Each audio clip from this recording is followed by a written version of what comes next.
Hi, ഞാൻ doctor Nimisha, physician at Chengampally Remedium. So ഇന്ന് നമ്മുടെ കൂടെയുള്ളത് ഡോക്ടർ ഗായത്രിയാണ്, ഫിസിഷ്യൻ അറ്റ് ചെങ്ങമ്പള്ളി റെമിഡിയം. ഇന്ന് നമ്മൾ സംസാരിക്കാൻ പോകുന്നത് early symptoms of kidney disease ആണ്. അതായത് ഒരുപാട് കിഡ്നി അസുഖങ്ങൾക്ക് നേരത്തെ തന്നെ ഒരുപാട് ലക്ഷണങ്ങൾ കാണിക്കുന്നുണ്ട്. അത് ഏതൊക്കെയാണെന്നാണ് ഇന്ന് നമ്മൾ നോക്കാൻ പോകുന്നത്. ഏതൊക്കെ ലക്ഷണങ്ങളാണ് ഡോക്ടർ സാധാരണയായി ഏർലി സ്റ്റേജസിൽ കാണിക്കുന്നത്? നമ്മളിപ്പോ കോമൺലി നോക്കുകയാണെങ്കിൽ ഒരു കിഡ്നി സംബന്ധമായിട്ടുള്ള ഒരു അസുഖം വരുന്നതിന് മുന്നേ നമുക്ക് ആദ്യം തന്നെ നമ്മുടെ ശരീരം കാണിച്ചു കൊടുക്കുന്ന പ്രസന്റേഷൻ എന്ന് പറയുന്നത് കൂടുതലായിട്ട് നമുക്ക് കാണാൻ പറ്റുന്ന ഒരു കാര്യം കാലിൽ വരുന്ന വീക്കമാണ്. കൂടുതലായിട്ടും ആംഗിൾസിനൊക്കെ കോൺസെൻട്രേറ്റ് ചെയ്ത് അല്ലെങ്കിൽ കാഫ് മസിൽസിൽ രീതിയിൽ വരുന്ന സ്വെല്ലിംഗ് അല്ലെങ്കിൽ ഒരു ജനറലൈസ്ഡ് ആയിട്ടുള്ള ഒരു വീക്കം എന്നുള്ളത് നമുക്ക് എടുത്തു കാണിക്കാൻ പറ്റുന്ന ഒരു കാര്യമാണ്. പിന്നെ വരുന്ന ഒരു കോമൺ സൈൻ എന്ന് പറയുന്നത് ക്ഷീണമാണ്. ആൾക്കാർ പെട്ടെന്ന് ടയേർഡ് ആവുന്ന ഒരു സ്റ്റേജസ് നമ്മൾ പെട്ടെന്ന് നോട്ടീസ് ചെയ്തിട്ട് വരാറുണ്ട്. ഇതുകൊണ്ട് തന്നെ അത് പെട്ടെന്ന് അൺനോട്ടീസ്ഡ് ആവാനുള്ള ചാൻസും കൂടുതലാണ്. കാരണം പല കാരണങ്ങൾ കൊണ്ട് നമുക്ക് ക്ഷീണം വന്നേക്കാം. അപ്പം അതൊരു കിഡ്നി ഡിസീസ് കാരണമാണെന്നൊന്നും പെട്ടെന്ന് ആൾക്കാർ ചിന്തിക്കില്ല. പിന്നെ വരുന്നത് നമുക്ക് കോമൺലി കാണാൻ പറ്റുന്നത് യൂറിനേഷനിലുള്ള ചേഞ്ചസ് തന്നെയാണ്. കളർ ഡിഫറൻസ് ആയാലും അല്ലെങ്കിൽ പത, അതായത് യൂറിന്റെ നിറം മാറ്റം. പത എന്ന് പറയുന്ന ഒരു ഫോം ഉണ്ടാവുന്ന ഒരു രീതിയിലേക്ക് നമുക്ക് നമ്മുടെ യൂറിനേഷൻ കാണാം. പിന്നെ വരുന്നത് പറഞ്ഞാൽ റിക്കറന്റ് ആയിട്ടുള്ള UTI, അതായത് യൂറിനറി ട്രാക്ട് ഇൻഫെക്ഷൻസ് പോലുള്ളത് പിന്നെയും പല തവണയായിട്ട് വന്നുകൊണ്ടിരിക്കുക. ഇതും വളരെ കോമൺ ആയിട്ട് കാണുന്നതാണ്. അപ്പം ഈ intake of plenty of water, അതായത് വെള്ളത്തിന്റെ ഈ കുറവ്, അതും ഇതിലേക്ക് ലീഡ് ചെയ്യുന്ന ഒരു മെയിൻ കോസ്. ഡെഫിനറ്റ്ലി അതെന്തായാലും ലീഡ് ചെയ്യും. അതായത് നമ്മളെ ഡീഹൈഡ്രേഷൻ എന്ന് പറയുന്ന ഒരു സംഭവം നമ്മുടെ ബോഡിയിൽ പ്രസന്റ് ചെയ്യുന്നതിന് ഒരു മെയിൻ റീസണും കൂടെ ഇത് തന്നെയാണ്. പിന്നെ നമ്മൾ അൺനോട്ടീസ്ഡ് ആയിട്ട് നമ്മൾ പെട്ടെന്ന് ശ്രദ്ധിക്കാതെ പോകുന്ന ഒരു കാര്യമാണ് കണ്ണിന് ചുറ്റുമുള്ള വീക്കം എന്ന് പറയുന്നത്, ദ പഫിനെസ് അറൌണ്ട് ഐസ്. അപ്പം അതും നമുക്കൊരു ഏർലി സ്റ്റേജ് സിംറ്റം ആയിട്ട് തന്നെ പറയാം. എന്തുകൊണ്ടാണ് ഡോക്ടർ ഇത്തരത്തിലുള്ള ലക്ഷണങ്ങൾ നമ്മൾ ശ്രദ്ധിക്കാതെ പോകുന്നതിന്റെ മെയിൻ കാരണങ്ങൾ എന്തൊക്കെയാണ്? നമുക്ക് ഏറ്റവും കൂടുതൽ അതിന് എടുത്ത് പറയാൻ പറ്റുന്ന ഒരു കാര്യം എന്ന് വെച്ചിട്ടുണ്ടെങ്കിൽ കിഡ്നി അല്ലെങ്കിൽ വൃക്ക എന്ന് പറയുന്ന ഒരു ഓർഗൻ നമ്മളെ ശരീരത്തിലുള്ളത് വളരെ സ്ലോ ആൻഡ് സൈലന്റ് ആയിട്ട് വർക്ക് ചെയ്യുന്നത്. ദ സൈലന്റ് വർക്കർ തന്നെ നമുക്ക് എടുത്ത് വേണമെങ്കിൽ പറയാം കിഡ്നീനെ. അപ്പൊ ഇത് ഇത്രയും എന്താ പറയാ വളരെ ഒരു സൈലന്റ് ആയിട്ട് പ്രവർത്തിക്കുന്നത് കൊണ്ട് തന്നെ നമുക്ക് വളരെയധികം ഡാമേജസ് നമ്മുടെ ബോഡിയിൽ പ്രസന്റ് ചെയ്ത് കഴിഞ്ഞിട്ട്, അതൊരു സിഗ്നിഫിക്കന്റ് ആയിട്ടുള്ള ഡാമേജ് വളരെ നോട്ടീസ് ചെയ്യാൻ പറ്റുന്ന രീതിയിൽ കിഡ്നി തകരാറിലാവുന്ന ഒരു സ്റ്റേജിലേക്ക് എത്തുമ്പോഴാണ് ആൾക്കാർ ഇതിനെപ്പറ്റി എപ്പോഴും ശ്രദ്ധിച്ചു തുടങ്ങുക.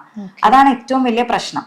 ബാക്കിയെല്ലാം നമുക്ക് സബ് ക്ലിനിക്കലി കാണിക്കുന്ന ഒരു പ്രസന്റേഷൻ എന്നുള്ള രീതിയിലേ വരുള്ളൂ. ഇപ്പൊ ആയുർവേദ ആസ്പെക്ടിൽ നമ്മൾ നേരത്തെ പറഞ്ഞ പോലെ ഒരു അൺനോട്ടീസ്ഡ് ആയിട്ടുള്ള സിംറ്റംസ് എന്നുള്ള രീതിയിൽ എടുക്കുകയാണെങ്കിൽ മൂത്രാഘാതം, മൂത്രകൃച്ഛം, അതായത് മൂത്രകൃച്ഛം എന്ന് പറയുമ്പോൾ അറിയാലോ പെയിൻഫുൾ ആയിട്ടുള്ള യൂറിനേഷൻ ആണ്. അതായത് വേദനയോടുകൂടി നമുക്ക് ഉള്ള യൂറിനേഷനെയാണ് നമുക്ക് മൂത്രകൃച്ഛമായിട്ട് പറയാൻ പറ്റുന്നത്. ഒബ്സ്ട്രക്റ്റഡ് യൂറിനേഷൻ ആണ് മൂത്രാഘാതം. അതൊക്കെ നമുക്ക് പിന്നെ ജനറലൈസ്ഡ് ആയിട്ട് വരുന്ന ശോധം, അതായത് ജനറലൈസ്ഡ് ആയിട്ട് വരുന്ന ബോഡിയിൽ വരുന്ന ശാരീരികമായിട്ടുള്ള വീക്കങ്ങളാണ് നമ്മൾ എടുത്ത് പറയുന്നത്. അപ്പൊ ഇതൊക്കെ എന്ന് പറയുന്നത് ഒരു സിഗ്നിഫിക്കന്റ് ഡാമേജ് കഴിഞ്ഞിട്ട് ആയിരിക്കും ഒരു സാധാരണ മനുഷ്യൻ നോട്ടീസ് ചെയ്ത് തുടങ്ങുന്നത്. ഓക്കെ, ഇത്തരത്തിലുള്ള ലക്ഷണങ്ങളുള്ള രോഗികൾ ഏതൊക്കെ രീതിയിലുള്ള ദിനചര്യകളാണ് അല്ലെങ്കിൽ ഏതൊക്കെ മെഡിസിൻസ് ആണ് മെയിൻ ആയിട്ട് അവരെ ആ ഒരു ദിനചര്യയിൽ ഒഴിവാക്കേണ്ടതായിട്ടുള്ളത്? ഏതൊക്കെയാ? ഇപ്പൊ നമ്മൾ ഒരു ദിനചര്യ അല്ലെങ്കിൽ ഒരു ദിനചര്യ എന്ന് വെച്ചിട്ടുണ്ടെങ്കിൽ നമ്മൾ ഫോളോ ചെയ്യുന്ന ഒരു ലൈഫ് സ്റ്റൈലിനാണ് ദിനചര്യ നമ്മൾ യൂസ് ചെയ്യുന്നത്. അല്ലെങ്കിൽ ഒരു ഡയറ്ററി ഹാബിറ്റ്സ്, അതായത് നമ്മുടെ ഭക്ഷണ രീതികൾ. ഇതൊക്കെ പറയുകയാണെങ്കിൽ ഇപ്പൊ ആദ്യം നമുക്ക് പറയാൻ പറ്റുന്നത് സോൾട്ട് ഇൻടേക്ക് ആണ്.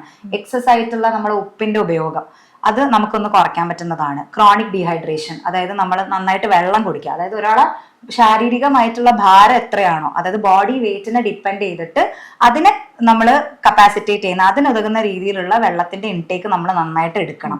അപ്പൊ ഇതൊക്കെ നമ്മൾ നന്നായിട്ട് ശ്രദ്ധിക്കണം. പിന്നെ ആയുർവേദ രീതിയിൽ നമുക്ക് പറയാൻ പറ്റുകയാണെങ്കിൽ വേഗധാരണം, അതായത് സപ്രഷൻ ഓഫ് നാച്ചുറൽ ഏർജസ്. ഇപ്പൊ നമുക്ക് വളരെ കോമൺ ആയിട്ട് നോട്ടീസ് ചെയ്യാൻ പറ്റുന്ന ഒരു കാര്യമാണ് അത്. കുഞ്ഞു കുട്ടികൾ മുതൽ ഇപ്പൊ ഒരു ഓഫീസിൽ വർക്ക് ചെയ്യുന്ന ഒരു നോർമൽ ഇൻഡിവിജ്വൽ വരെ നന്നായിട്ട് മൂത്രം പിടിച്ചു വെക്കുന്ന ഒരു ടെൻഡൻസി അവർക്ക് ഉണ്ടാവും. ചിലപ്പോൾ നമ്മൾ യാത്ര ചെയ്യുന്ന ഒരു സമയത്താണെങ്കിൽ പോലും വണ്ടിയിൽ ഇരിക്കുന്ന ഒരു കംഫർട്ടബിൾ ഒരു സ്റ്റേഷൻ കിട്ടിയിട്ടില്ലെങ്കിൽ ഇറങ്ങിയിട്ട് നമുക്കൊന്ന് വാഷ്റൂം യൂസ് ചെയ്ത് വരാം.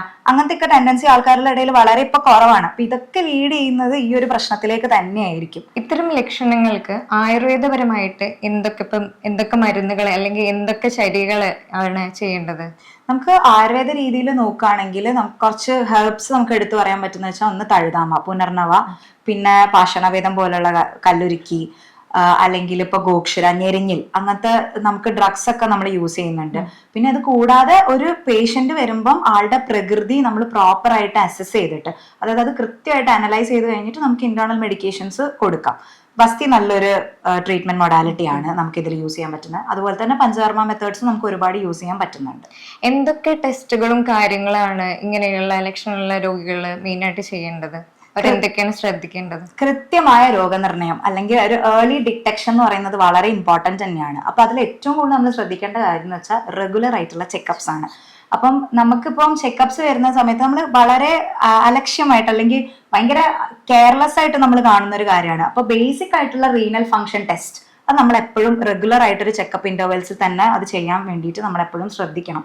അതായത് ഇപ്പൊ പ്രോട്ടീൻ പ്രസൻസ് അല്ലെങ്കിൽ ബ്ലഡില് യൂറിനിലുള്ള ബ്ലഡിന്റെ പ്രസൻസ്, യൂറിയ അല്ലെങ്കിൽ ക്രിയാറ്റിനിൻ ലെവൽ യൂറിനിൽ കൂടുന്നത്, പിന്നെ നമുക്ക് പറയാൻ പറ്റുന്ന ഒരു കാര്യം എന്ന് വെച്ചിട്ടുണ്ടെങ്കിൽ റിക്കറന്റ് ആയിട്ട് UTIs വരുന്നത്, ഗ്ലോമെറുലാർ ഫിൽട്രേറ്റ് റേറ്റ് റെഡ്യൂസ്ഡ് ആയിട്ട് കാണുന്നത്, അതൊക്കെ നമുക്ക് ഇതിന് വേണ്ടിയിട്ട് ഭയങ്കരമായിട്ട് കോംപ്ലിമെന്റ് ചെയ്യുന്ന ഫാക്ടേഴ്സ് തന്നെയാണ്. അപ്പൊ ആ ഒരു റെഗുലർ ചെക്കപ്സ് എന്തായാലും എടുക്കണം. പിന്നെ നമുക്കൊരു റിസ്ക് കാറ്റഗറി ആയിട്ട് പറയാം. അതായത് ഈ റെഗുലർ ചെക്കപ്സ് എപ്പോഴും എടുക്കേണ്ട ഒരു റിസ്ക് കാറ്റഗറി പീപ്പിൾ എന്നുള്ള രീതിയിൽ നമുക്ക് പറയാൻ പറ്റുന്നത് ഡയബറ്റിസ് ഉള്ളവർ, അതായത് പ്രമേഹ രോഗികൾ, അല്ലെങ്കിൽ രക്തസമ്മർദ്ദം കൂടുതലായിട്ടുള്ളത്, ഹാർട്ട് ഡിസീസ് ഉള്ളത്, പിന്നെന്താ പറയാ, ഇപ്പൊ നേരത്തെ പറഞ്ഞ പോലെ റിക്കറന്റ് UTIs വരുന്നത് നോട്ടീസ് ചെയ്യുകയാണെങ്കിൽ നമുക്ക് ഇതേപോലെ നോക്കിയിട്ട് ചെയ്യാം. പിന്നെ റീനൽ കാൽക്കുലൈ അല്ലെങ്കിൽ നമ്മൾ കോമൺ ആയിട്ട് പറയുന്നത് മൂത്രത്തിൽ കല്ല്, കിഡ്നി സ്റ്റോൺ എന്നൊക്കെ പറയുന്നത്, ഇങ്ങനത്തെ അസുഖങ്ങളുള്ളവരും വളരെ കൂടുതലായിട്ട് റെഗുലർ ഇന്റർവെൽസിൽ ചെക്കപ്സ് എടുക്കണം എന്നുള്ളത് മസ്റ്റ് ആയിട്ടുള്ള ഒരു കാര്യമാണ്. ഇങ്ങനെയുള്ള ലക്ഷണങ്ങൾക്ക് നമ്മൾ വീട്ടിൽ തന്നെ എന്തെങ്കിലും രീതിയിലുള്ള കാര്യങ്ങളൊക്കെ ചെയ്യാൻ പറ്റുമോ? എന്തൊക്കെയാണത്? നമുക്ക് ഡെഫിനറ്റ് ആയിട്ടും പ്രതിരോധം എന്നുള്ള രീതിയിൽ എന്തായാലും ചെയ്യാം. ഒരു പ്രിവെന്റീവ് ആസ്പെക്ട് എന്നുള്ള രീതിയിൽ അത് തന്നെയാണ് എടുത്ത് പറയേണ്ടത്. അപ്പൊ ഇമ്പോർട്ടന്റ് ആയിട്ട് നമുക്ക് പറയാൻ പറ്റുന്നത് രാമസത്തിന്റെ വേര് നമുക്ക് വെള്ളം തിളപ്പിച്ചിട്ട് അത് കുടിക്കാം. അപ്പൊ പക്ഷെ ഇപ്പൊ നമ്മളെ നാട്ടിൽ കാണുന്ന ഒരു കോമൺ പ്രവണതയാണ്, വളരെ സാധാരണയായിട്ട് ആൾക്കാർക്കുള്ള ഒരു പ്രവണതയാണ് സ്വയം ചികിത്സിക്കുക എന്നുള്ളത്. അത് ഭയങ്കര തെറ്റായിട്ടുള്ള ഒരു കാര്യമാണ്. ഇപ്പം രാമസത്തിന്റെ വേര് വെള്ളം തിളപ്പിച്ച് കുടിക്കാന്ന് ഒരാള് ഒരു കേൾക്കുമ്പോ തന്നെ അതൊരു 3-4 മാസം കൃത്യമായിട്ട് അവരങ്ങത് ചെയ്ത് കളയും. അങ്ങനെ ഒരിക്കലും നമ്മൾ ചെയ്യാൻ പാടില്ല. ഇപ്പൊ രാമസത്തിന്റെ വേര് വെള്ളം തിളപ്പിച്ച് കുടിക്കുന്നതാണെങ്കിലും സെക്കൻഡറി ആയിട്ട് നമുക്ക് പറയാൻ പറ്റുന്ന ഒരു കാര്യം, നമുക്ക് ഞെരിഞ്ഞില് വെള്ളം തിളപ്പിച്ച് കുടിക്കാം, ഞെരിഞ്ഞിലും ബാർലിയും ഒരുമിച്ച് വെള്ളം തിളപ്പിച്ച് കുടിക്കാം. അങ്ങനത്തെ കുറെ കാര്യങ്ങൾ നമുക്ക് ചെയ്യാൻ പറ്റുന്നതാണ്. പക്ഷെ ഇതൊക്കെയെന്ന് വെച്ചിട്ടുണ്ടെങ്കിൽ നമ്മളൊരു ഡോക്ടറിന്റെ കൃത്യമായിട്ടുള്ള ഒരു പ്രിസ്ക്രിപ്ഷൻ എടുത്ത് അല്ലെങ്കിൽ അവിടെ നിന്ന് കൺസൾട്ട് ചെയ്തൊന്ന് ചോദിച്ചതിന് ശേഷം കൃത്യമായ ഡോസേജിൽ എത്ര കാലം കഴിക്കണം എന്ന് കൃത്യമായിട്ട് മനസ്സിലാക്കി അതിനെപ്പറ്റി ഒരു ബോധത്തോടെ തന്നെ നമ്മൾ ചെയ്യുന്നതായിരിക്കും കുറച്ചും കൂടെ ഉത്തമമായിട്ടുള്ള കാര്യം. കുറച്ച് സമയം കൊണ്ട് തന്നെ നമുക്ക് ഒരുപാട് കാര്യങ്ങൾ ഷെയർ ചെയ്ത് തന്ന ഡോക്ടർ ഗായത്രിക്ക് നന്ദി പറഞ്ഞു. Thank you doctor.